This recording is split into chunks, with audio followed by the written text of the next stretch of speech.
अस्सलाम वालेकुम। कैसे हैं आप सब? उम्मीद करती हूँ कि सब खैरियत से होंगे। आज भी मैं आपके साथ किचन के हवाले से बहुत सी टिप्स शेयर करूँगी। ये टिप्स आपके लिए फ़ायदेमंद होंगी, इसलिए वीडियो को लाइक और शेयर ज़रूर करें और पूरा देखें ताकि कोई भी टिप आपसे मिस ना हो सके। और चैनल को सब्सक्राइब करना भी ना भूलें। चाय का जायका और रंग बढ़ाने के लिए, चाय में ज़्यादा जायका और जल्दी रंग लाने के लिए पानी उबालते हुए इसमें थोड़ी सी चीनी डाल दें, तो इससे चाय का जायका और रंग दोनों ही बढ़ जाते हैं। मछली तलते हुए नहीं चिपकेगी। मछली को जब भी फ्राई करें तो फ्राई करने से पहले तेल में थोड़ा सा नमक डाल दें। इससे मछली कढ़ाई में नहीं चिपकेगी और आसानी से उतर जाएगी। लीमू से ज़्यादा रस हासिल करने के लिए, अगर आप चाहते हैं कि लीमू से ज़्यादा रस निकले, तो रस निकालने से पहले लीमू को हल्के नीम गर्म पानी में थोड़ी देर के लिए भिगो कर रख दें। फिर इसके बाद इसे काट कर निचोड़ें, तो इसमें से ज़्यादा रस निकलेगा। लकड़ी के फर्नीचर की खराशियाँ दूर करने के लिए, अगर लकड़ी के फर्नीचर पर खराशी हों तो इन्हें दूर करने के लिए एक नरम कपड़े पर सफ़ेद सिरका और थोड़ा सा जैतून का तेल डालें और इसे लकड़ी के फर्नीचर पर आहिस्ता आहिस्ता रगड़ें। खराशें बिल्कुल गायब हो जाएंगी। अगली टिप भी बहुत ही यूज़फुल है। शावर हेड से पानी के दाग दूर करने के लिए, अगर शावर हेड पर पानी के सफ़ेद धब्बे पड़ जाएं, तो इन्हें दूर करने के लिए शावर हेड को एक मोटे शॉपर में डालें और इसे सफ़ेद सिरके से भर दें और अच्छी तरह से बांध दें। सारी रात इसी तरह से शावर हेड को पड़ा रहने दें। सुबह धो लें। शावर हेड से तमाम धब्बे गायब हो जाएंगे और हाथ लगाए बगैर ही इसकी सफाई हो जाएगी। साबुन को ज़ाया होने से बचाने के लिए, साबुन ज़ाया होने से बचाने के लिए इसे साबुनदानी में रखने की बजाय किसी बोतल के खाली ढक्कन के ऊपर रखें। इस तरह से साबुन ज़ाया होने से महफूज रहेगा और इसको इस्तेमाल करने में भी आसानी होगी।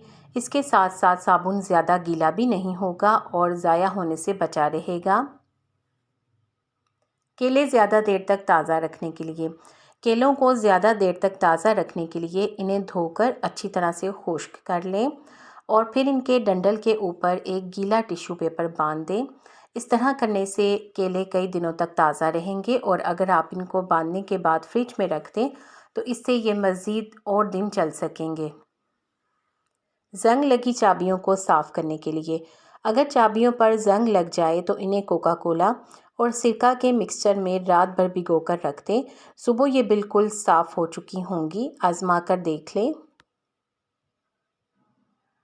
जली हुई देगची को साफ़ करने के लिए, जली हुई देगची को साफ़ करने के लिए थोड़ा सा पानी और कोका कोला देगची में डालें और उसे उबाल लें। थोड़ी देर उबालने के बाद पानी को फेंक दें तो देगची साफ़ हो चुकी होगी। अगर रगड़ने की ज़रूरत पड़े तो हल्का सा रगड़ कर धो लें।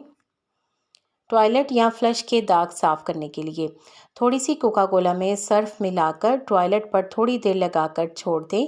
फिर हल्का सा रगड़ कर साफ़ कर लें। तमाम दाग धब्बे गायब हो जाएंगे, चाहे वो कितने ही सख्त क्यों ना हो। चावलों को कीड़ों से बचाने के लिए, अगर चावलों में कीड़ा लगने का डर हो तो एक टिश्यू पेपर में बादियान के फूल और थोड़ी सी अदरक को काट कर बांध कर चावलों में रख दें। इससे चावलों में कीड़ा नहीं लगेगा। इस तरह से चावल ख़राब होने से महफूज रहेंगे। पत्ता गोभी को ख़राब होने से बचाने के लिए, अगर पत्ता गोभी को ज़्यादा दिनों तक रखना हो तो इसकी जड़ वाले हिस्से को काट लें और इसे गीला करें। इसके बाद इसमें एक टिश्यू पेपर रखें और ऊपर से पानी छिड़क दें तो पत्ता गोभी 15 दिनों तक ताज़ा रहेगी। ये ना तो मुरझाएगी और ना ही ये ख़राब होगी। टॉयलेट को खुशबूदार और साफ़ सुथरा रखने के लिए, अगर टॉयलेट को खुशबूदार और साफ़ सुथरा रखना हो तो इसके लिए एक पॉलीथीन बैग लें। उसमें थोड़ा सा बेकिंग सोडा, सर्फ और टॉयलेट क्लीनर डालें और थोड़ा सा पानी भी डाल लें। अब इस पॉलीथीन बैग को बंद कर लें और इसमें छोटे छोटे सुराख करके इसे टॉयलेट की टैंकी में डाल दें। हर बार फ्लश करने पर टॉयलेट खुद ब खुद ही साफ़ और खुशबूदार हो जाएगा, क्योंकि इस मिक्सचर में मौजूद बेकिंग सोडा स्मेल को ख़त्म करता है।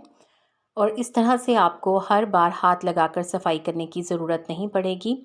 आपको इन टिप्स में से कौन सी अच्छी लगी है कमेंट सेक्शन में ज़रूर बताएं। वीडियो को लाइक करके शेयर कर दें। आपके शेयर करने से किसी को फ़ायदा हो जाएगा। उम्मीद है कि आपने चैनल को सब्सक्राइब कर लिया है। अगर अभी तक नहीं किया तो देर किस बात की, जल्दी से सब्सक्राइब करके बेल आइकॉन भी प्रेस कर दें। आप सबका बेहद शुक्रिया।